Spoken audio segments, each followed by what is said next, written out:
obviously pointed on to more literature, which basically said that computers and officers prefer to be taught basic skills before addressing pedagogical integration of technology.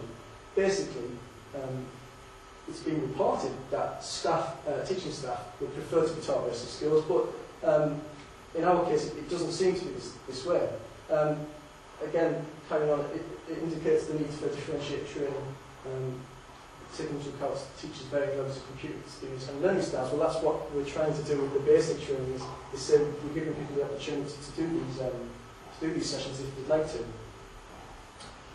What I also found that staff ability is mixed. You do get staff members who are extremely excellent at using ICT, and you get staff members who aren't that confident with using ICT. What I define differentiation is an organised yet flexible way of proactively adjusting teaching and learning to meet kids and their staff, where they are and help them to achieve maximum growth as learners. So basically, it's looking at the way that I train you and find a way to mix that so that I'm actually helping people with different skill levels in the same session. This has mainly been done, to be honest, through the use of the materials that I provide. When I started, after the second and third cycles of investigation, I've started providing differentiated materials. So when the training session starts, I'll give staff the option to use an introductory sort of set of material, an intermediate set of material, and depending on the session, perhaps an advanced set of material. I might not even, in the sessions that I do, I don't necessarily talk to all the material that I give out. I give it out with the option of using it as a backup, if staff want to use it when they go home. One of the interesting things, going back to the action inquiry, is I was using different cycles, but they all actually still fit into the same thing. The fact that at the end of the cycle I was told from staff members that having different types of training material would be helpful. At the start, one of the things I identified from last year was that the scheduling of the sessions could be so that in the first term of the year you could do an introductory section, and in the second term you could do a more advanced session on the same subject. So there would be some progression through the year. So you don't just get taught at the start of the year and then you get no support for the rest of the year. I'll wrap it up a bit more. When I come to my conclusions, basically, I find that the staff training should be structured in such a way to allow these progressions from basic to advanced skill levels, but allowing refresher training sessions to be provided so that staff can continue to feel that they are still being supported and trained and to help them teach their subject. I also found that as to scheduling the training sessions could offer more of a course structure.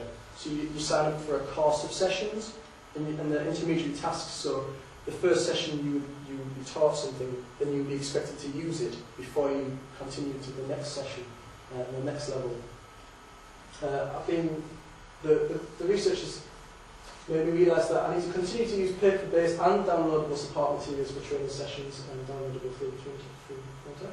And further differentiate the materials where it's necessary. It may not be necessary at all times.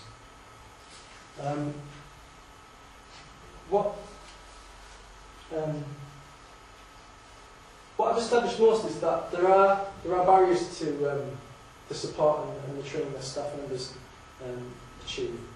But before we move on to that, I just answered the question about Scruffy, who's the dog who could not get food got from one side of the room to the other, but we don't know how. So there's two possible answers for how Scruffy got across the river. The river might be frozen, so we could just skid over it, so we could run across. Or there's a bridge over the river and Scruffy crossed the bridge. Now that's probably a fairly poor example, but I'm trying to put across that there's more than one way to get across every single barrier.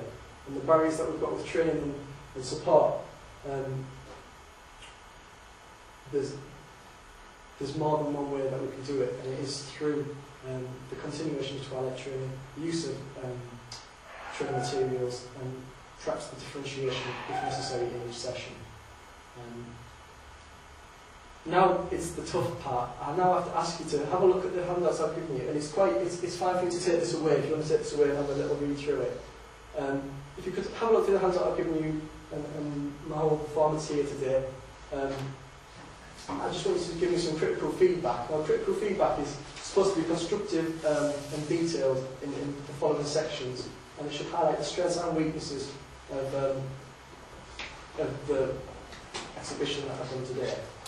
So these are the things I'm looking at. I'm looking at the overall presentation, the structure, the introduction that I gave you, the research methods that I showed you, the results that I actually got, and the conclusions I came to. And that is that. Thank you for your time and your attention.